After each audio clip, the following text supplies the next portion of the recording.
Rifle एक सिपाही का ज़ाती हथियार होता है। आप जब भी किसी कॉम्बैट सिचुएशन में जाएंगे या सर्वाइवल की सूरत हाल का सामना करना पड़ेगा या आप आने वाले वक्त में ग़ज़वा-ए हिंद में शामिल होंगे पाकिस्तान फ़ौज के साथ, तो आपके पास जो हथियार होगा वो राइफल होगा। पाकिस्तान में ये सहूलत पाकिस्तानियों को है कि ये नॉन प्रोहिबिटेड बोर लाइसेंस के ऊपर अपने पास अच्छी राइफल्स रख सकते हैं। आज हम आपको राइफल का तारुफ करवाएंगे। आपको ये बताएंगे कि ये पाकिस्तान में जो आमतौर पर सिविलियन राइफल्स अवेलेबल हैं वो किस तरह की हैं, उनमें क्या फ़र्क है और एक राइफल में और उसके कैलिबर में या उसके बोर में क्या फ़र्क होता है और उनको इस्तेमाल किस तरह किया जाता है। आज से पहले हम 2 वीडियोस बना चुके हैं, एक गन सेफ्टी के ऊपर और एक पिस्टल हैंडलिंग पे, और अब ये तीसरी वीडियो आपको राइफल हैंडबुक के तौर पर आपके लिए प्रेजेंट हम कर रहे हैं, ताकि वो शख्स जो राइफल को बिल्कुल भी नहीं जानता या इनके दरमियान ये क्या फर्क है इससे वाकिफ नहीं है, वो अच्छी तरह आगाह हो जाए कि पाकिस्तान की मार्केट में जो राइफल्स आपके पास अवेलेबल हैं, आपके पास क्या चॉइसेस हैं और इनमें फर्क क्या है और आप अपनी जरूरत के मुताबिक कौन सी राइफल सेलेक्ट कर सकते हैं। जहां तक हम राइफल्स की बात करेंगे तो पहले हम आपको इंट्रोड्यूस करेंगे राइफल प्लेटफॉर्म्स की। यानी राइफल आप समझते हैं क्या होता है कि राइफल एक ऐसा हथियार है जो दूर मारने के लिए कम से कम यानी 100 गज से लेके 400 गज, 600 गज, 800 गज तक फायर करने के लिए एक इन्फेंट्री सोल्जर इस्तेमाल करता है। आजकल के इस एटॉमिक दौर में भी ये सबसे ज्यादा इस्तेमाल होने वाला हथियार है। आप चाहे गजा को देखें या यूक्रेन को देखें तो अल्टीमेट बैटल जो है वो एक इन्फेंट्री सोल्जर करता है। और आने वाले वक्तों में जिस तरह की अर्बन वॉर हो रही है, जिस तरह इंडिया प्लान कर रहा है पाकिस्तान में दाखिल होने का, तो पूरे पाकिस्तान को, पूरे पाकिस्तान से प्यार करने वाले उन तमाम शहरियों को कि जो मुसल्लह हैं, तरबियत याफ्ता हैं, उनको भी पाक फौज के साथ मिलकर दुश्मनों का मुकाबला करना पड़ेगा। आजकल जैसे कहा अर्बन वॉर्स हैं, जंगें शहरों में होती हैं, तो उसके लिए राइफल आपका सबसे रिलायबल हथियार है। लेकिन कौन सी राइफल, आप कौन सी राइफल अपने लिए सेलेक्ट करें? जैसे कहा कि पाकिस्तान में आपको नॉन प्रोहिबिटेड बोर के ऊपर राइफल का लाइसेंस मिलता है। नॉन प्रोहिबिटेड बोर का मतलब है कि आप सेमी ऑटोमेटिक राइफल ले सकते हैं। सेमी ऑटोमेटिक राइफल का मतलब क्या है वो समझाएंगे आपको कि आप फायर करने के लिए हर दफा आपको ट्रिगर दबाना पड़ता है। लेकिन जो प्रोहिबिटेड बोर के लाइसेंस हैं वो भी मिलते हैं पाकिस्तान में, और प्रोहिबिटेड बोर का मतलब है कि आप एक ऑटोमेटिक वेपन रख सकते हैं, यानी एक दफा ट्रिगर दबाएं और वो पूरा मैगजीन खाली कर देता है। इससे पहले कि हम आपको एमुनेशन के बारे में और राइफल्स के चेंबर्स के बारे में बताएं, हम थोड़ा सा आपको वेपन प्लेटफॉर्म्स के बारे में बताना चाहते हैं। पाकिस्तान में जो 3 बड़े प्लेटफॉर्म इस्तेमाल हो रहे हैं, यानी अगर आप पाकिस्तान आर्मी के साथ जहाज पे जाएंगे और आर्मी आपको वेपन सप्लाई करेगी तो इस बात के चांसेस बहुत ज्यादा हैं कि इन्हीं 3 वेपन्स में से आपको एक वेपन दिया जाएगा। वो 3 वेपन्स कौन से हैं? Let me introduce. ये वेपन है, आप इसको देख रहे हैं शक्ल में, इसको एके प्लेटफॉर्म कहते हैं। यानी जाहिरन देखने में आपको ये क्लैशनकॉफ लग रही है, लेकिन फिलहाल हम प्लेटफॉर्म की बात कर रहे हैं। यानी ये डिजाइन जो राइफल का है, ये वाला डिजाइन जो आप देख रहे हैं, इसको एके डिजाइन कहते हैं। बेसिकली रशियन है, वहां से शुरू हुआ है, और ये एके प्लेटफॉर्म पाकिस्तान में बहुत ज्यादा इस्तेमाल होता है। पाकिस्तान आर्मी भी इस्तेमाल करती है, हमारे दुश्मन भी हमारे खिलाफ यही इस्तेमाल करते हैं। और लाइसेंस पर भी आप जो वेपन्स पाकिस्तान में ले सकते हैं उसमें एके प्लेटफॉर्म्स आप ले सकते हैं। सो एक तो ये प्लेटफॉर्म है, इसकी डिटेल्स हम बाद में बताएंगे आपको। दूसरा प्लेटफॉर्म जो पाकिस्तान में बहुत कॉमन है और जो लाइसेंस पे आपको मिल सकता है, पूरी पाकिस्तान आर्मी इस्तेमाल करती है, वो ये G3 प्लेटफॉर्म है। यानी G3 प्लेटफॉर्म ये जर्मन ओरिजिन टेक्नोलॉजी है, और आप दोनों का देख रहे हैं कि डिजाइन में फर्क है, लेकिन पाकिस्तान आर्मी कसरत से G3 इस्तेमाल करती है और एके प्लेटफॉर्म कसरत से पाकिस्तान आर्मी में भी इस्तेमाल होता है। और ये आप लाइसेंस पे पाकिस्तान में ले सकते हैं, नॉन प्रोहिबिटेड बोर सिविलियन इसको ले सकते हैं। और तीसरा प्लेटफॉर्म जो पाकिस्तान में बहुत ज्यादा इस्तेमाल होता है वो ये M16 प्लेटफॉर्म है। यानी इसका छोटा वर्जन M4 भी आता है। Pakistan special army special forces SSG इसको बहुत ज्यादा इस्तेमाल करते हैं, और सिविलियन भी नॉन प्रोहिबिटेड बोर लाइसेंस के ऊपर ये प्लेटफॉर्म ले सकते हैं। सो ये बेसिकली अमेरिकन है, जैसे कहा G3 जर्मन था, AK प्लेटफॉर्म रशियन है, और ये अमेरिकन है, और यही तीनों पाकिस्तान में सबसे ज्यादा कॉमन वेपन्स हैं जो आप लाइसेंस पे, प्रोहिबिटेड बोर पे या नॉन प्रोहिबिटेड बोर पे खरीद सकते हैं। और पाकिस्तान आर्मी भी इन्हीं तीनों वेपन्स को कसरत से इस्तेमाल करती है। लिहाजा अगर कोई पॉसिबिलिटी है, कुछ ऐसा माहौल बना कि आपको आर्मी के साथ जंग करनी पड़े, तो आर्मी अगर आपको हथियार देगी तो इन तीनों में से कोई एक वेपन आपके हाथ में दिया जाएगा। अब आप नोट करें कि मैं इसको क्लैशनकोफ नहीं कह रहा हूं, मैं इसको AK प्लेटफॉर्म कह रहा हूं, मैं इसको G3 प्लेटफॉर्म कह रहा हूं, मैं इसको M16 प्लेटफॉर्म कह रहा हूं। क्या फर्क है इस जो बात मैं कर रहा हूं, इसका मफहूम क्या है? इससे पहले मैं आपको थोड़ा सा एमुनेशन की तरफ लेके जाऊंगा, कार्ट्रिजेस की तरफ। ये जो 3 कार्ट्रिज इस वक्त मेरे हाथ में है, ये आपको तफसील से स्क्रीन पर दिखा दिए जाएंगे। ये 3 कार्ट्रिजेस इस वक्त आप मेरे हाथ में देख रहे हैं। ये वाला जो सबसे बड़ा कार्ट्रिज है, ये G3 राइफल में इस्तेमाल होता है। इसके दरमियान वाला जो है, ये क्लैशनकोफ का कार्ट्रिज है, ये आप देख रहे हैं थोड़ा छोटा है उससे। और ये तीसरा जो है, ये M16 या M4 राइफल में इस्तेमाल होता है। ये आप देख रहे हैं कि उसके मुकाबले में थोड़ा पतला है, लेकिन क्लैशनकोफ वाले से थोड़ा सा बड़ा लगता है आपको। असल बात, जब तक कि आप इन कार्ट्रिज को नहीं समझेंगे, उस वक्त तक आप अपने वेपन को नहीं समझ सकते। तो हमको थोड़ी सी आपकी क्लास लेनी पड़ेगी कार्ट्रिज के हवाले से। ये जो कार्ट्रिज है, फॉर एग्जांपल ये जो G3 का कार्ट्रिज है, जब आप एक कार्ट्रिज को डिफाइन करते हैं तो आप इसको मिलीमीटर्स में डिफाइन करते हैं। G3 का जो कार्ट्रिज है, इसको डिफाइन किया जाता है कि ये 7.62 बाय 51 है। इसका क्या मतलब है? 7.62 इसका जो डायमीटर है गोली का, जो बैरल का डायमीटर है जिसमें से गोली निकलती है, वो जो बोर है वो 7.62 मिलीमीटर्स है। और 51 क्या है? ये केस का साइज, जो खोखा इसका है, जो केस है इसका साइज 51 मिलीमीटर है। सो इस कार्ट्रिज को जब डिफाइन किया जाता है तो कहते हैं 7.62 बाय 51, यानी 7.62 मिलीमीटर बाय 51 मिलीमीटर। ये समझ लें अच्छे तरीके से, ये बहुत इंपॉर्टेंट है इसको समझना। जो इसके मुकाबले पे ये जो दूसरा कार्ट्रिज है, ये क्लैशनकोफ में इस्तेमाल होता है। ये इसको जब आप मिलीमीटर्स में डिफाइन करते हैं तो ये 7.62 बाय 39 है, यानी बोर इसका भी वही है जो G3 का है, 7.62, लेकिन जो इसका केस है वो छोटा है।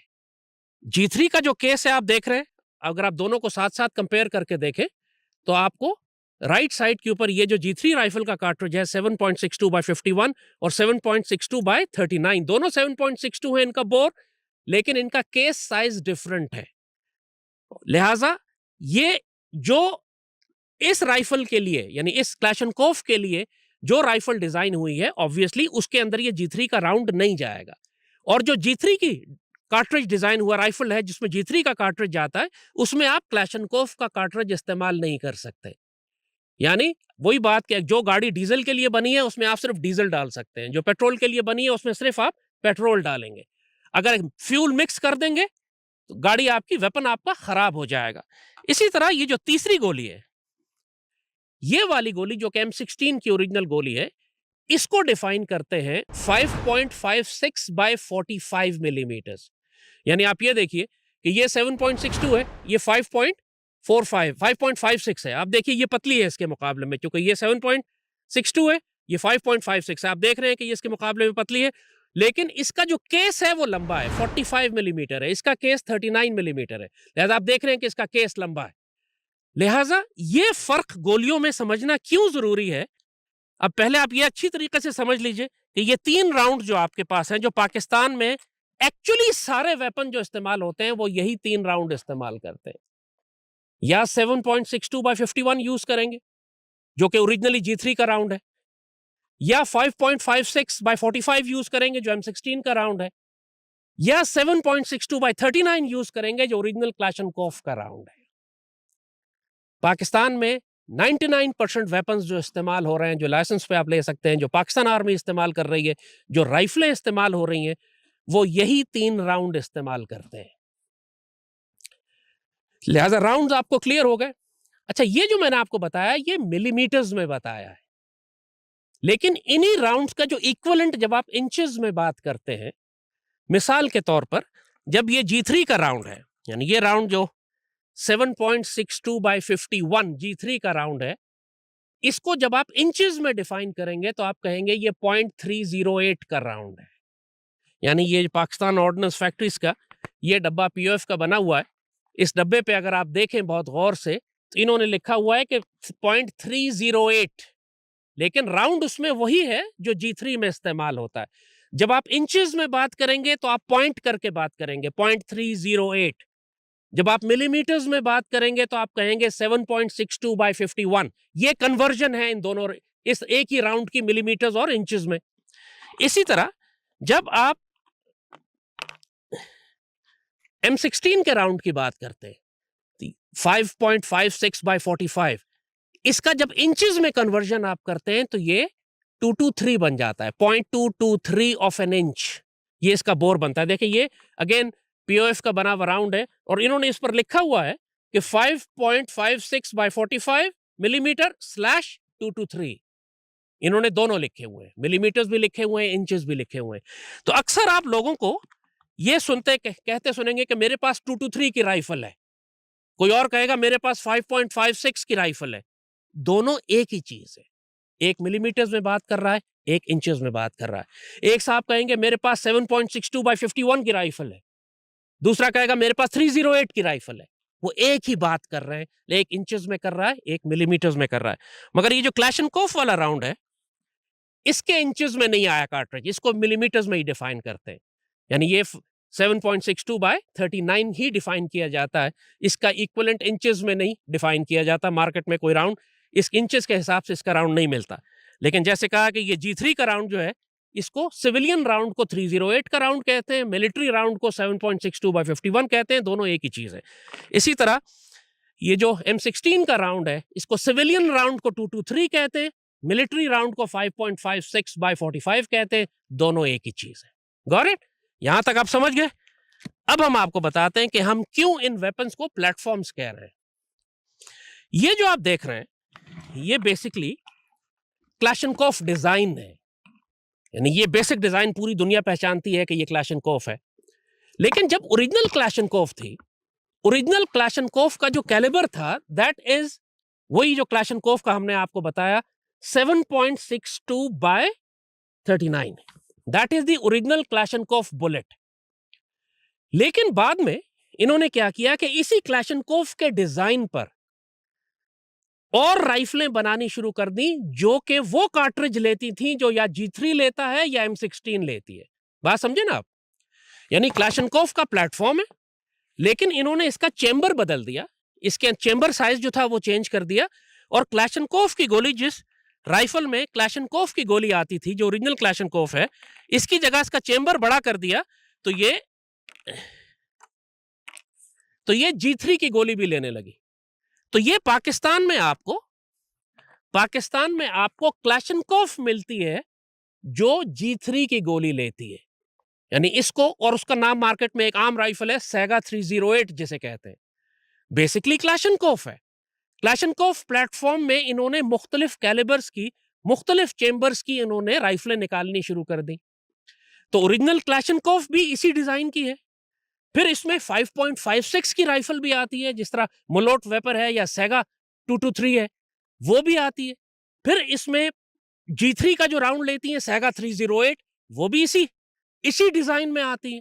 और इवन 9 मिलीमीटर में भी इन्होंने छोटी राइफलें निकाली हैं कि जो क्लैशनकोफ डिजाइन की हैं। दिस इज अगेन प्लेटफॉर्म क्लैशनकोफ का है, लेकिन ये 9 मिलीमीटर का राउंड लेती हैं।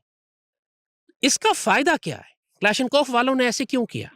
और इसका फायदा यह है कि आप अगर एक राइफल को इस्तेमाल करना सीख लें, आपने अगर यह सीख लिया कि यह क्लैशनकोफ कैसे इस्तेमाल होती है, इसका मैगजीन कैसे निकाला जाता है, इसकी सेफ्टी कैसे हटाई जाती है, इसको कॉक कैसे किया जाता है, इसको फायर कैसे किया जाता है, इसकी सेफ्टी कैसे लगाई जाती है, आपने अगर एक राइफल पर सीख लिया, यानी क्लाशनकोफ पे सीख लिया, तो इस एके प्लेटफॉर्म की जितनी भी दूसरी राइफल्स हैं, सेगा 223 है, सेगा 9 है 9 मिलीमीटर, या सेगा 308 है, आप तमाम राइफल्स इस्तेमाल कर सकते हैं।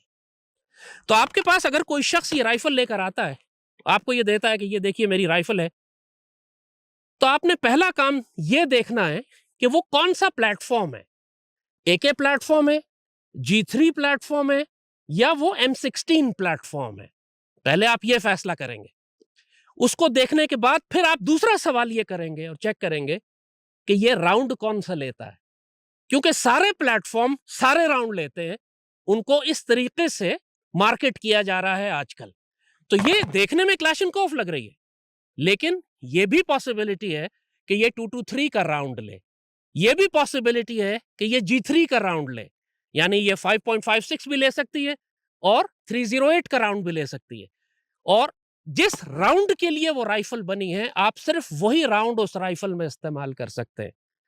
अगर उस राइफल में आपने कोई दूसरा राउंड डाल दिया तो राइफल फट जाएगी, आप मारे जाएंगे, आपके मुंह पे फटेगी राइफल वो, and you will be killed. तो ऐसी हरकत कभी नहीं करना। लिहाजा ये जो राइफल, जैसे हमने कहा कि ये एके प्लेटफॉर्म, इसलिए हम आपको बता रहे हैं कि इस एके प्लेटफॉर्म में क्लैशनकोफ भी आती है जो प्रोबेटेड बोर में, लेकिन इसी एके प्लेटफॉर्म में आप सेगा 308 ले सकते हैं जो नॉन प्रोबेटेड बोर में, आप सेगा 9 ले सकते हैं जो पिस्टल कैटेगरी में आती है, आप सेगा 223 ले सकते हैं जो कि नॉन प्रोबेटेड बोर राइफल है। दुनिया में चूंकि ये 3 बड़े मॉडल्स हैं और सारी आर्म फोर्सेस तकरीबन इन्हीं के दरमियान खेलती रहती हैं कि कोई ये जैसे का M16 प्लेटफॉर्म यूज करता है, कोई G3 प्लेटफॉर्म यूज करता है। अब इसी तरह पाकिस्तान में जो G3 इस्तेमाल हो रही है, ये पाकिस्तान आर्मी यूज कर रही है 7.62x51 के नाम से, लेकिन इसका जो सेमी ऑटोमेटिक वर्जन है वो सिविलियन लाइसेंस पे मिलता है और उसमें वही कार्ट्रिज इस्तेमाल होता है जो पाकिस्तान आर्मी इस्तेमाल करती है, लेकिन उसको नाम इन्होंने सिविलियन राउंड दिया हुआ है 308। 308 इसका सिविलियन राउंड है और 7.62x51 इसका मिलिट्री राउंड है। अब मुझे आप ये बताइए, ये G3 प्लेटफॉर्म की राइफल है, पाकिस्तान में और कौन सी दूसरा वेपन है जो G3 प्लेटफॉर्म का है? Make a guess. कोई गेस कर सकते हैं आप? Well, will not take more time. MP5 rifle, जो MP5 Pakistani arm forces POF बनाती है, दुनिया में 9 मिलीमीटर की ये कार्बाइन इस्तेमाल होती है MP5, वो आइडेंटिकल है इस G3 राइफल पे। यानी अगर आप G3 इस्तेमाल कर सकते हैं ये राइफल, तो आप MP5 भी इस्तेमाल कर सकते हैं। दोनों के ऑपरेशंस बिल्कुल आइडेंटिकल हैं। फर्क कहां पे है? G3 7.62x51 का राउंड लेती है, MP5 9 मिलीमीटर पिस्टल का राउंड लेती है, वरना दोनों प्लेटफॉर्म एक ही तरह के हैं, आइडेंटिकल हैं। G3 बड़ी है, MP5 छोटा है, लेकिन डिजाइन दोनों का सेम सेम। Got it? इसी तरह अब हम इस पे अगर आते हैं, ये जो आपका M16 प्लेटफॉर्म है, अब M16 प्लेटफॉर्म में भी उसी तरह सारे कैलिबर्स आते हैं, सारे बोर आते हैं, जैसे मैंने आपको बताया था कि ये एके प्लेटफॉर्म में पहले इसके अंदर 5.56 जो नेटो है स्टैंडर्ड अमेरिकन 223 वो भी आता है, इसके अंदर 9 मिलीमीटर भी आता है जो कि AR9 बेसिकली, इसके अंदर 308 का राउंड वाला गन भी आती है, AR10 उसे कहते हैं, वो 308 का राउंड लेती है, यानी बेसिकली M16 है लेकिन राउंड G3 का ले रही है। लिहाजा वो भी इसके अंदर एक इन्होंने ऑप्शन दिया हुआ है। अभी तक वैसे मैंने इसका पाकिस्तान में कोई ऐसी AR नहीं देखी, M16 का मॉडल नहीं देखा, प्लेटफॉर्म नहीं देखा जो क्लैशनकोफ की गोली लेता हो। 308 लेते हैं, 9 मिलीमीटर लेते हैं, 5.56 का ओरिजिनल राउंड लेते हैं, लेकिन क्लैशनकोफ वाली मैंने नहीं देखी। लेकिन ये जो रशियन प्लेटफॉर्म्स हैं, इसमें आपको रशियन प्लेटफॉर्म में आपको सारे मॉडल मिल जाएंगे। इसमें जैसे कहा क्लैशनकोफ की ओरिजिनल गोली भी है, 5.56 की राइफल भी मिलेगी, आपको G3 की 308 भी मिलेगी और आपको 9 मिलीमीटर भी मिलेगी। और उसका फायदा यही है कि जैसे कहा कि आपने अगर एक राइफल का इस्तेमाल सीख लिया तो उसके बाद आपको इस प्लेटफॉर्म की कोई भी राइफल मिल जाए, आप उसको इस्तेमाल कर सकते हैं, उनमें कोई फर्क नहीं है। रशियन ने ये कमाल का काम किया है कि एक राइफल सीख लें, फिर रशिया में बनने वाली हर राइफल आप इस्तेमाल कर सकते हैं, चाहे वो किसी कैलिबर की, किसी बोर की क्यों ना हो, उस राइफल का इस्तेमाल दूसरी से आइडेंटिकल होता है।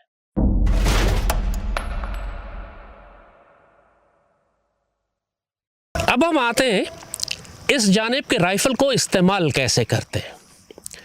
देखिए, जिस तरह गाड़ियों का इशू है, आप दुनिया में बीसियों मॉडल हैं गाड़ियों के, मैनुअल भी है, ऑटोमेटिक भी है, लेकिन एक अच्छा ड्राइवर, उसको चंद सेकंड लगते हैं ये समझने में कि ये गाड़ी हमने चलानी किस तरह है। बेसिक ड्राइविंग उसको आती है, मैनुअल थोड़ा मुख्तलिफ होती है, ऑटोमेटिक डिफरेंट है, आजकल रोज नए मॉडल आ रहे हैं।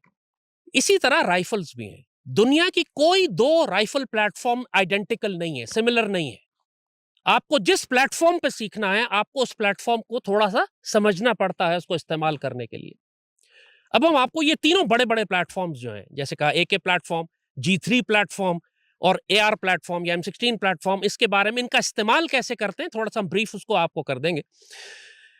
कुछ चीजें बिल्कुल फंडामेंटल हैं, जैसे कहा हर गाड़ी में वो कॉमन होती हैं। हर गाड़ी में ब्रेक्स होंगी, स्टीयरिंग होगी, हर गाड़ी में एक्सेलरेटर होगा, हर गाड़ी के अंदर वो जो बेसिक फंक्शंस है उसके उन्होंने होना है। इसी तरह हर राइफल के अंदर, जो राइफल भी आप उठाएंगे, हम स्टार्ट करते हैं AK प्लेटफॉर्म से, चूंकि सबसे आसान है, दुनिया की सबसे आसान राइफल है, रोबस्ट राइफल है।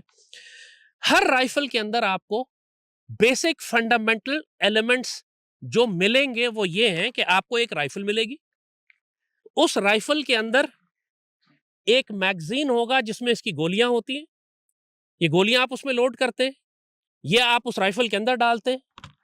फिर उस राइफल के अंदर एक सेफ्टी होगी, जैसे इस क्लैशनकोफ में आपको ये सेफ्टी यहां नजर आ रही है। हर राइफल में एक सेफ्टी और एक लॉक होगा कि जब आप लॉक लगा देंगे तो राइफल फायर नहीं करेगी, जब आप सेफ्टी हटाएंगे तो वो राइफल फायर करेगी। तो हर राइफल में आपको ये मिलेगा।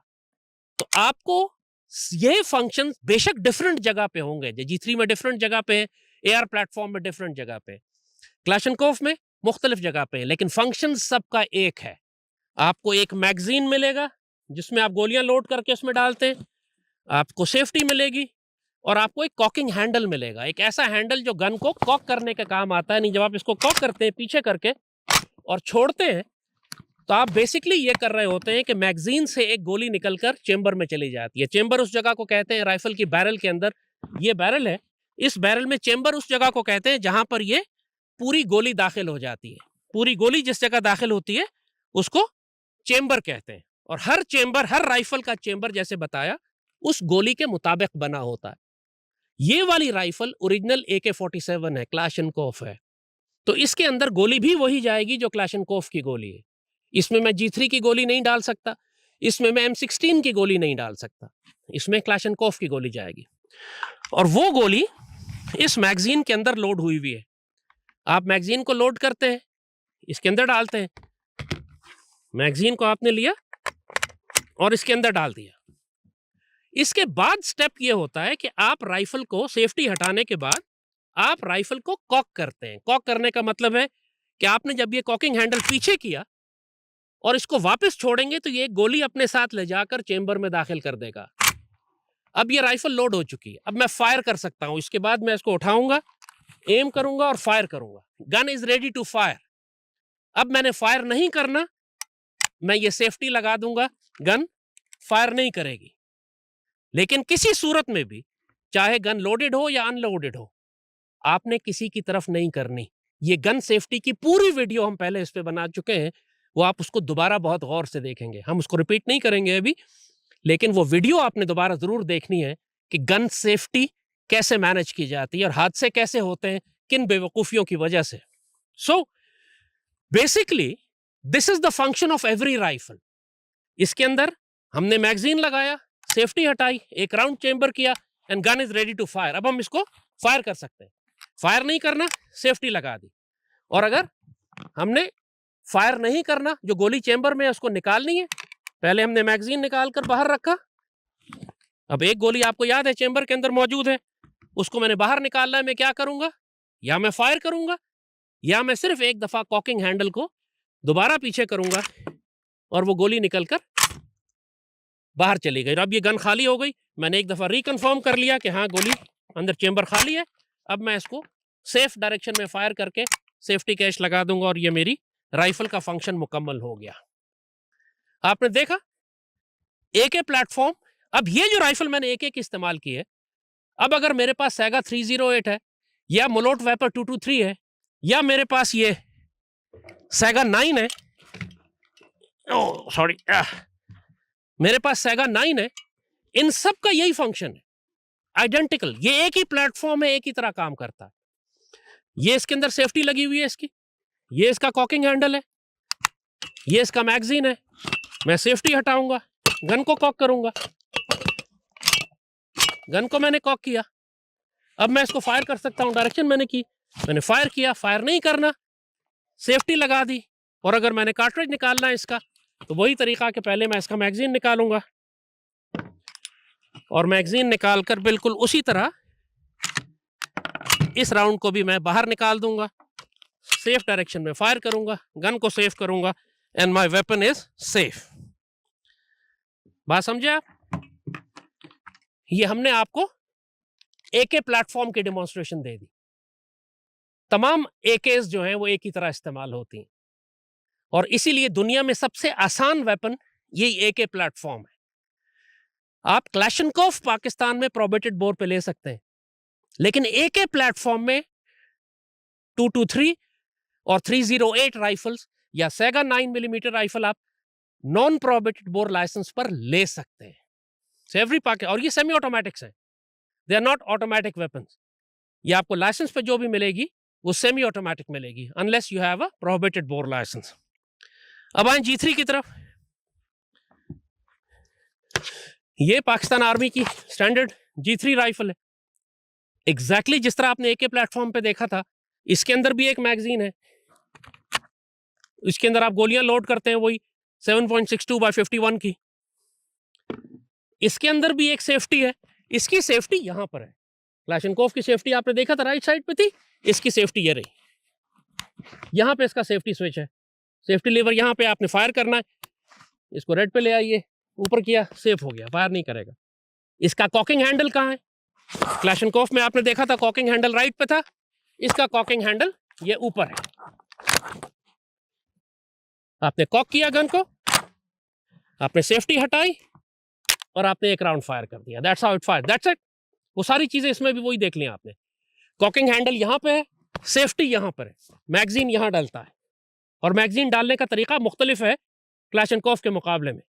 इसका मैगजीन स्ट्रेट जाता है, क्लैशनकोफ का जरा सा रॉक करके घुमा के जाता है। ये इसकी सेफ्टी है, दैट्स इट। आप अब G3 प्लेटफॉर्म भी इस्तेमाल कर सकते हैं। MP5 एग्जैक्टली इसी तरह है, 9mm की जो इसका जो छोटा मॉडल है 9mm में G3 का MP5 राइफल पाकिस्तान में मिलती है, लाइसेंस पे मिलती है, आप आराम से ले सकते हैं, इसी तरह इस्तेमाल होगी वो। Now come to the M16 platform. जितने भी M16 प्लेटफॉर्म के राइफल्स हैं वो सब इसी तरह काम करेंगे। जैसे कहा, ये इसका मैगजीन है, लेकिन इसका मैगजीन निकालने के लिए ये बटन है, यहाँ पे इस जगह एक बटन है, इसको दबाएंगे ये बाहर आ जाएगा। ये इसका मैगजीन निकल आया। इसका कॉकिंग हैंडल कहाँ है? राइट साइड पे नजर नहीं आ रहा आपको, इसका लेफ्ट साइड पे भी नहीं है। इसका कॉकिंग हैंडल कहाँ है? इसका कॉकिंग हैंडल पीछे बैक पे, ये बैक पे लगा हुआ है। और इसकी सेफ्टी कहाँ है? वहीं पे जहां G3 की सेफ्टी है। ये इसका सेफ्टी स्विच है, यहां पे आप यहां सेलेक्ट करते हैं कि मैंने इसको फायर करना है या सेफ पे करना है। इसका कॉकिंग हैंडल पीछे है, आपने पीछे खींचा और छोड़ दिया और नाउ द गन। अब इसकी सेफ्टी आपने हटाई और एक राउंड फायर कर दिया आपने, समझे आप? सो दिस इज M16 या M4 प्लेटफॉर्म। इसमें 308 भी आती है, इसमें 223 तो ओरिजिनल इसके साथ ही है और इसमें 9mm भी आती है। सो कार्ट्रिज कोई भी इस्तेमाल हो सकता है, उसका कैलिबर या बोर कुछ और हो सकता है, ऑपरेशन एक ही जैसा है। तमाम राइफल इसी तरह इस्तेमाल होती है। कॉकिंग हैंडल इसका पीछे है, इसका मैगजीन इसी तरह डलेगा जैसे डलता है, सीधा सीधा अंदर, और सेफ्टी इसकी या राइट साइड के ऊपर है। सो हर वेपन को आपको प्रैक्टिस करना होता है। जो राइफल आपके पास है, जो राइफल आपने लाइसेंस पर ली है, उस पर आपने प्रैक्टिस करनी है। मगर ये जो बड़े बड़े प्लेटफॉर्म्स हैं उनका इस्तेमाल भी आपको आना चाहिए। यानी अगर आप मैनुअल ट्रांसमिशन की गाड़ी चलाते हैं, अच्छे ड्राइवर हैं, तो आपको ऑटोमेटिक ट्रांसमिशन भी आनी चाहिए, ऐसे से कभी जरूरत पड़ सकती है। तो आप अगर अचानक आपके हाथ में, आप क्लैशनकोफ आपके पास है ये प्लेटफॉर्म आप इस्तेमाल करते हैं, आपको पाकिस्तान आर्मी G3 राइफल दे देती है, अब आप रोना पिटना ना डाल देना कि G3 का इस्तेमाल तो मुझे आता ही नहीं, या आर्मी आपको M16 दे देती है और कहती है चले आप हमारे साथ जहाद में शामिल हो, और आप रोने पिटना डाल दें कि मैंने तो क्लाशनकोव पे सीखा था, मुझे M16 राइफल इस्तेमाल करनी नहीं आती। सो इसीलिए ये सारे प्लेटफॉर्म्स आपको लाजमी आने चाहिए। और पाकिस्तान में जैसे कहा, चूंकि यही 3 प्लेटफॉर्म 99% इस्तेमाल होते हैं, पाकिस्तान आर्मी जो राइफल इस्तेमाल करती है यही तीनों राइफलें इस्तेमाल करती है, जो लाइसेंस पे पाकिस्तान में मिलते हैं वो यही तीनों राइफलें मिलती हैं। ऑफ कोर्स मुख्तलिफ प्लेटफॉर्म्स डिपेंडिंग ऑन आपका लाइसेंस कौन सा। तो आपको हमने राइफल्स और उनके प्लेटफॉर्म्स बता दिए, उनके इस्तेमाल करने का जनरल तरीका बता दिया, उनके कार्ट्रिज के बारे में बता दिया, ये बता दिया कि कौन सी राइफल किस किस कार्ट्रिज में आती है और कौन से वेपन आप प्रोबेटेड या नॉन प्रोबेटेड बोर लाइसेंस पे ले सकते हैं। अब हम थोड़ा सा आपको प्रैक्टिकल डेमोन्स्ट्रेशन दे के दिखाएंगे।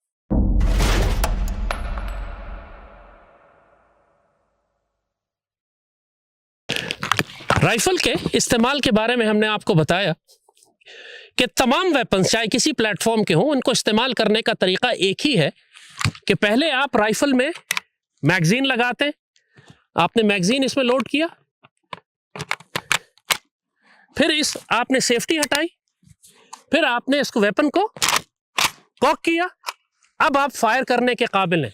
अब आपने एम किया अपने टारगेट पे, एक राउंड फायर किया, फायर करने के बाद सेफ्टी लगाई और वेपन को आपने नीचे कर लिया आपने, और फायर नहीं करना। तो अब मुझे हुआ क्या, असल में जब मैं फायर करता हूं तो जो गोली चेंबर में है वो फायर होने के बाद प्रेशर से इस कॉकिंग हैंडल को पीछे धकेलती है। ये कॉकिंग हैंडल पीछे आता है और जो खाली केस अंदर मौजूद है वो बाहर निकल जाता है और नया राउंड मैगजीन से निकलकर चेंबर में चला जाता है। यानी क्या ऑपरेशन होता है मैं आपको स्लो में दिखाता हूं। फायर किया अगर मैंने तो ये कॉकिंग हैंडल पीछे आएगा, पीछे आया, आपने देखा उसमें से एक गोली निकल गई, और ये जब वापस जाएगा तो दूसरी गोली को अपने साथ लेकर चला गया। तो ये ऑपरेशन जो है ये सेमी ऑटोमेटिक ऑपरेशन कहलाता है। मैंने इसको सेमी ऑटोमेटिक पे रखा है, मैंने जितने फायर करने हैं हर दफा मुझे फायर करना पड़ेगा ट्रिगर दबा के। I am going to fire 3 round. आपने देखा कि मैंने 3 राउंड फायर किए। ऑटोमेटिक फायर क्या होता है? ऑटोमेटिक फायर ये है कि मैंने इसके सेलेक्टर स्विच को ऑटो पे किया, और ऑटो का मतलब है कि अब मैंने सिर्फ एक दफा उंगली दबा रही है और पूरा मैगजीन खाली हो जाएगा। सो पाकिस्तान में ऑटोमेटिक राइफल लेने के लिए प्रोबेटेड बोर का लाइसेंस चाहिए। सेमी ऑटोमेटिक आप नॉन प्रोबेटेड पे ले सकते हैं, मगर जंगों में 99% फायर सेमी ऑटोमेटिक होता है। तो अगर आपके पास सेमी ऑटोमेटिक राइफल है नॉन प्रोबेटेड बोर की, तो वो बहुत काफ़ी है। अब थोड़ा सा आपको ऑटोमेटिक फायर की मिसाल देते हैं। Have a look. मैंने वेपन ऑटो पे किया हुआ है और मैं चंद राउंड ऑटो पे फायर करूंगा, उससे आपको अंदाजा होगा रेट ऑफ फायर और उसमें झटका कितना लगता है। फायर करने का थोड़ा झटका होता है ऑब्वियसली। अब मैं ऑटो पे जा रहा हूं,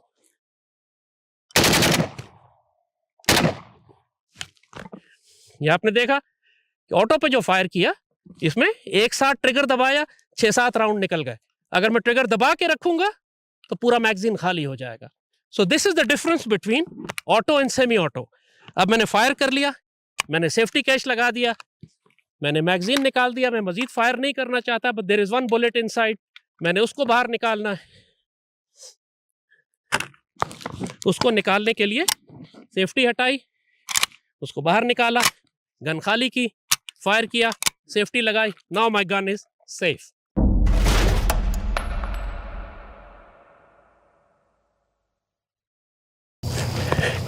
जब आप फायर करते हैं तो जाहिर है कि एक मैगजीन फायर करने के बाद वो आपका मैगजीन खाली हो जाता है। जो नेक्स्ट स्टेप आपको अपनी वेपन हैंडलिंग में जिसकी ट्रेनिंग करनी है वो मैगजीन चेंज की है। यानी जब क्लाशनकोफ में मसलन जब मैं फायर कर रहा हूँ, मैंने जब फायर कर लिया और मैगजीन ख़त्म हो गया, तो इसके बाद मेरी ड्रिल ये है कि आपने इस मैगजीन को निकाला, इसकी जगह पर दूसरा मैगजीन लोड किया, और एक मर्तबा फिर आपको इस राइफल को कॉक करना है। यानी जैसे मैंने कहा कि मैगजीन खाली हो गया, आपने एक मैगजीन निकाला, मैंने नया मैगजीन उसकी जगह पे डाला, अब दोबारा कॉक करना इसको और फिर ये गन फायर करने के काबिल हो गई। और आपने फायर नहीं करना तो आप इसमें दोबारा सेफ्टी लगा देंगे। सो मैगजीन चेंज अपने वेपन्स की, कि आपका मैगजीन किस तरह चेंज होगा। जैसे M16 का मैगजीन एक डिफरेंट तरह चेंज होता है, G3 प्लेटफॉर्म का मैगजीन एक मुख्तलिफ तरह से चेंज होता है। लेकिन ये ड्रिल हर राइफल में है।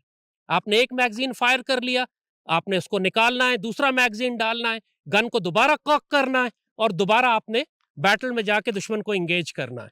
सो ये ड्रिल आपको लाजमी तौर पर आपको होनी चाहिए। क्या फायर कर रहे हैं, एक मैगजीन निकाला, दूसरा मैगजीन डाला, गन को कॉक किया, फिर एम किया, फिर फायर पे चले गए। क्योंकि मेरा राउंड पहले चेंबर था, लिहाजा वो राउंड उड़ता हुआ आपने देखा। लेकिन ये ड्रिल आपको बार बार प्रैक्टिस करनी है। मैगजीन खाली हो गया, उसको निकाला, दूसरा डाला, गन कॉक की और दोबारा ऑपरेशंस में आप चले गए।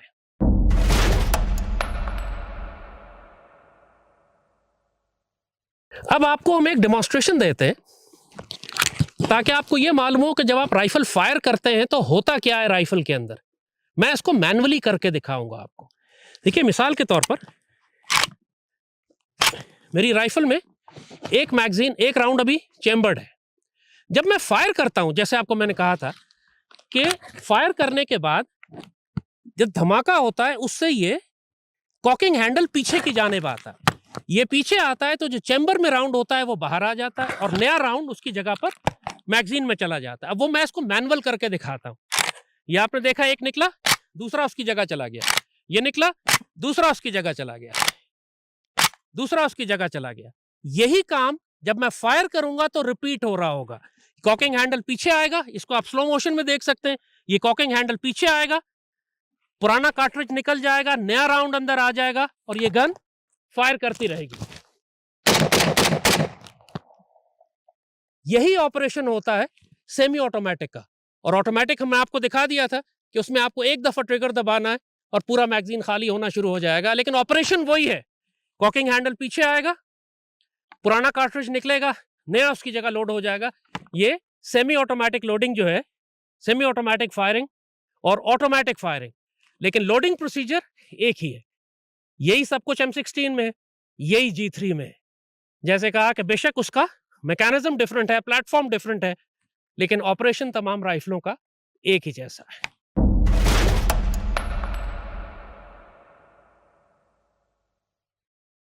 जब आप एक टीम के साथ फायर कर रहे होते हैं तो आपने गन सेफ्टी का बहुत ध्यान करना है, जिसकी छोटी सी डेमोन्स्ट्रेशन हम आपको अभी देते हैं कि मसलन ये मेरे सामने मेरा पार्टनर है, लेकिन अगर मैंने इसको क्रॉस करना है तो मेरी बैरल या तो ऊपर होगी, ऊपर जाके मैं क्रॉस करूंगा, या मेरी बैरल उसको नीचे से क्रॉस करेगी। ये आपने, क्योंकि जब आप एक टीम के साथ, एक यूनिट के साथ फायर कर रहे होते हैं तो आपको इस बात का ध्यान रखना होता है कि आप अपनी टीम को जख्मी ना करें। अब ये आप डेमोन्स्ट्रेशन जो देख रहे हैं कि मैंने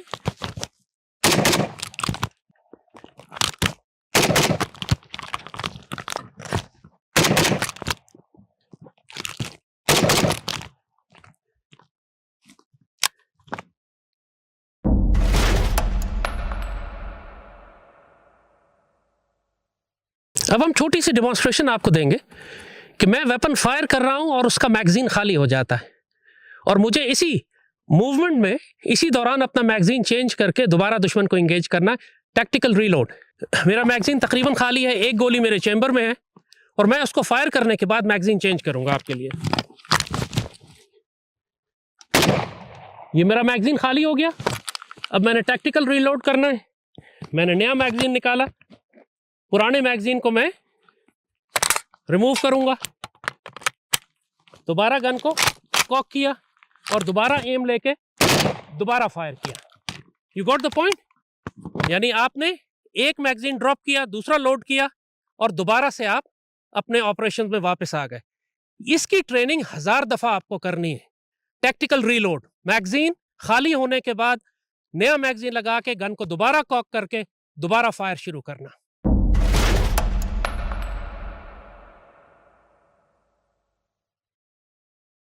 राइफल से फायर करने की बहुत सारी पोजीशंस होती हैं।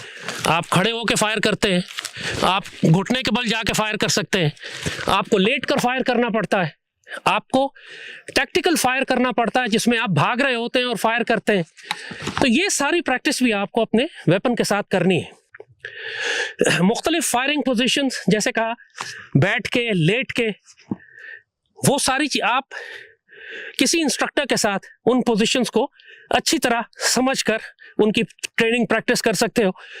आपने गज़ा में, यूक्रेन में देखा है किस तरह भागते दौड़ते फायर करना होता है। टैक्टिकल फायरिंग जो है कि थोड़ी सी उसकी डिमॉन्स्ट्रेशन हम आपको देते हैं कि भागते हुए आपको मल्टीपल टारगेट्स को एंगेज करना है, मैगजीन चेंज करना है। ये सब चीज़ें फिर एडवांस ड्रिल और ट्रेनिंग में आती हैं। तो हमने सेफ्टी रिमूव की, पोजीशन में आए,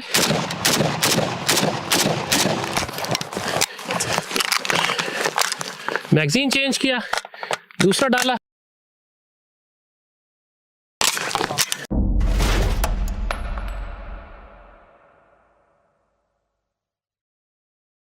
आपको हमने सेमी ऑटोमेटिक राइफलें, वो तीनों platform, AK platform, G3 platform और M16 प्लेटफॉर्म समझा दिया, उसकी डिमॉन्स्ट्रेशन दिखा दी। इसके अलावा जो एक राइफ़ल पाकिस्तान में आप लाइसेंस पे ले सकते हैं और ज़रूरत पड़ने पर पाकिस्तान आर्मी वो आपको दे सकती है ऑपरेशंस के लिए, वो बोल्ट एक्शन राइफ़ल है, जो बिल्कुल मुख्तलिफ है उन तमाम सेमी ऑटोमेटिक या ऑटोमेटिक राइफ़ल से जिनकी डिमॉन्स्ट्रेशन हमने आपको पहले दी। ये आपके सामने जो राइफ़ल है इसको बोल्ट एक्शन कहते हैं। बोल्ट एक्शन का मतलब है कि ये एक वक्त में सिर्फ एक गोली फायर करती है।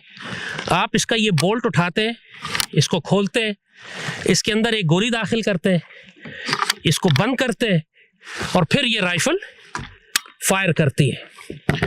इसमें भी एग्जैक्टली वही सब कुछ है। इसका कॉकिंग हैंडल जो है वो ये है, ये बोल्ट है, इसको बंद किया आपने, इसकी सेफ्टी यहाँ पे ये लगी हुई, हर एक के अंदर सेफ्टी होती है, ये इसकी सेफ्टी आगे कर दिया, फायर करेगी, पीछे किया नहीं करेगी। इसी तरह जब आप इसको पीछे करेंगे तो जो गोली इसके अंदर है वो बाहर निकल जाएगी, नई गोली इसके मैगजीन में जो आपने डाली है वो अंदर चली जाएगी और आप इसको फायर कर सकेंगे जब आपने इसकी सेफ्टी हटाई हुई है। तो so this is called a bolt action rifle, या स्नाइपर राइफल भी कह सकते हैं, हंटिंग राइफल भी कह सकते हैं इसको आप। नॉर्मली लॉन्ग रेंज होती है 800 गज, 1 किलोमीटर, 1200 मीटर मारने के लिए, इसीलिए इस पे टेलीस्कोप लगी हुई होती है। और चूंकि लॉन्ग रेंज स्नाइपिंग के लिए है तो ये सेमी ऑटोमेटिक या फुल ऑटोमेटिक नहीं होती। हर गोली आप कैलकुलेट करके एक एक करके आहिस्ता आहिस्ता फायर करते हैं और इसके अंदर वही गोली जाती है इस वाली राइफल में जो आपके G3 में जाती है, सेम 308 या 7.62x51। तो जिस तरह आपने देखा कि ये राइफल बिल्कुल डिफरेंट है, लेकिन ये गोली वो इस्तेमाल कर रही है जो G3 राइफल में इस्तेमाल होती है। सो G3 राइफल का एमुनेशन जो पाकिस्तान में बनता है, पाकिस्तान आर्मी इस्तेमाल करती है, वो इस 308 राइफल में आराम से इस्तेमाल हो सकती है। सो बोल्ट एक्शन सबसे आसान है इस्तेमाल करने के लिए, लेकिन चूंकि ये लॉन्ग रेंज होती है लिहाजा इसकी साइंस पूरी डिफरेंट है। एक स्नाइपर पूरा कोर्स होता है, 6 महीने का कोर्स आर्मी करवाती है सिर्फ इस बोल्ट एक्शन राइफल को इस्तेमाल करने का तरीका सिखाने के लिए कि टेलीस्कोप के जरिए आप 800 गज, 900 गज, 1800 गज, 1700 गज के ऊपर आप किस तरह फायर कर सकते हैं। होती बोल्ट एक्शन है, बहुत सिंपल ऑपरेशन है। खोला आपने, गोली अंदर डाली, बंद किया और फायर कर दिया। लेकिन जब लॉन्ग डिस्टेंस फायर करना है तो उसमें बहुत कॉम्प्लिकेटेड साइंस आ जाती है। जैसे कहा, पूरा 6 महीने का कोर्स सिर्फ इस काम का है कि इस राइफल से आपने स्नाइप करके दुश्मन के, दहशतगर्दों को, खवारिज को, जहन्नुम के कुत्तों को आपने कैसे मारना है।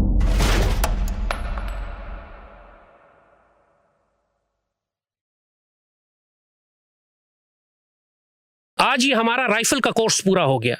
हमने पूरी हैंडबुक आपको बना के दे दी है, आपको कॉन्सेप्ट समझा दिए हैं कि कितनी तरह की राइफलें अवेलेबल हैं, इनको इस्तेमाल कैसे करते हैं, कौन सा प्लेटफॉर्म होता है, कौन सा कार्ट्रिज होता है। अब आप गवर्नमेंट ऑफ पाकिस्तान से लाइसेंस लेके अपना वेपन लें, उसकी ट्रेनिंग करें, उसकी प्रैक्टिस करें। और ये महंगा काम है, ज़ाहिर है एक गोली जो है वो 200-250 रुपए की होती है। जिस तरह पेट्रोल 300 रुपये लीटर है, उस तरह गोली भी 300 रुपये की है।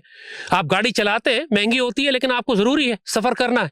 इसी तरह जब आप जिहाद की तैयारी करते हैं, ग़ज़वा हिंद की तैयारी करते हैं, पाकिस्तान आर्मी के साथ एक मुजाहिद बनने की तैयारी करते हैं, तो ये इन्वेस्टमेंट आपको करनी पड़ती है। और कहा कि सिर्फ वेपन नहीं, आप देख रहे हैं कि हम पूरा टैक्टिकल गियर पहने हुए हैं, हमने पूरा सामान पहना हुआ है। ये लोड बेयरिंग वेस्ट है, इसमें मैगजीन्स लगाने की जगह है, इसमें टॉर्च है, इसमें नाइफ है, इसमें मेडिकल किट लगा हुआ है, इसके अंदर इमरजेंसी लाइट्स और बाकी सारी चीज़ें हैं।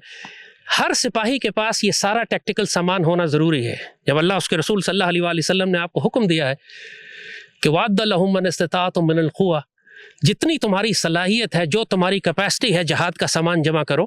तो फिर ये हर मुसलमान पर उसी तरह फ़र्ज़ है जैसे जहाद, जैसे नमाज, रोज़ा, हज और ज़कात, कि वो जहाद की तैयारी भी करे। और आने वाला वक्त तो जहाद का वक्त है, आने वाला वक्त ग़ज़वा हिंद का वक्त है। अपनी नीयत भी ग़ज़वा हिंद की रखें और तैयारी भी करें, क्योंकि मुसलमान कभी भी बग़ैर तैयारी के, बग़ैर हथियार के नहीं होता। अल्लाह उसके रसूल सल्लल्लाहु अलैहि वसल्लम को एक ताकतवर और मजबूत मुसलमान बहुत पसंद है। सईदी रसूलुल्लाह ने जब पर्दा फरमाया तो घर में खाने को कुछ नहीं था, लेकिन आपके हुजरे मुबारक की दीवारों पे सिर्फ हथियार लटक रहे थे। इस बात को याद रखिएगा।